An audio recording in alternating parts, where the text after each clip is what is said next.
One of the things I like to use my iPad for is taking notes and recording tasks using my favourite app while working on my main computer. Ideally, using your iPad for quick tasks like this should be really quick and easy with minimal friction. However, if your iPad auto-locks, then you have to unlock it every time you want to use it, either using your passcode or using FaceID. Doing this every time you want to use your iPad to record a quick note or a task is both time-consuming and, after a little while, irritating. So, is there a way to keep your iPad securely locked, but at the same time allowing frictionless access to your favourite app? The good news is, yes. You can do this by making use of an iPadOS feature called Guided Access.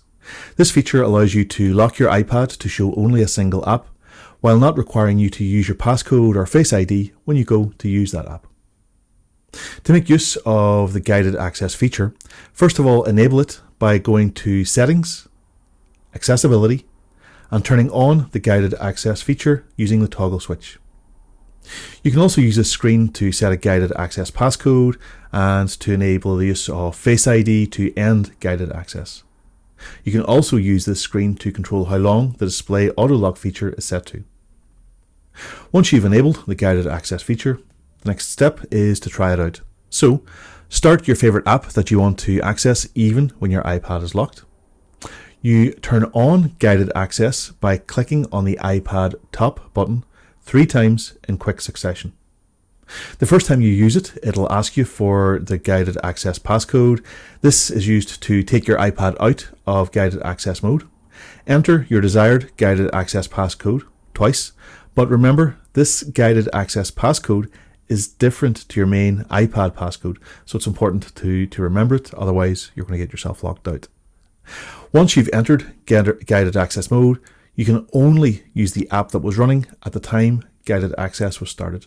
This means your iPad is effectively locked, but is still allowing you to continue using your favorite app. In addition, even if the iPad screen turns off, either automatically or manually, you can quickly start your iPad to go immediately to your favorite app without having to use a passcode or use Face ID. This makes access to your favorite app really easy and frictionless, but without compromising the security of the rest of your iPad. To come out of guided access mode, simply click on the top button on your iPad 3 times again. Enter your guided access passcode and click on End. This ends guided access mode and puts your iPad back into normal mode. Do remember that when using guided access, if someone else gets access to your iPad, then they will have full access to all the information in the app that you're currently using in guided access mode. So do be conscious of this when using guided access. Hopefully you find this little video useful. Any questions or comments, please get in contact using the links below.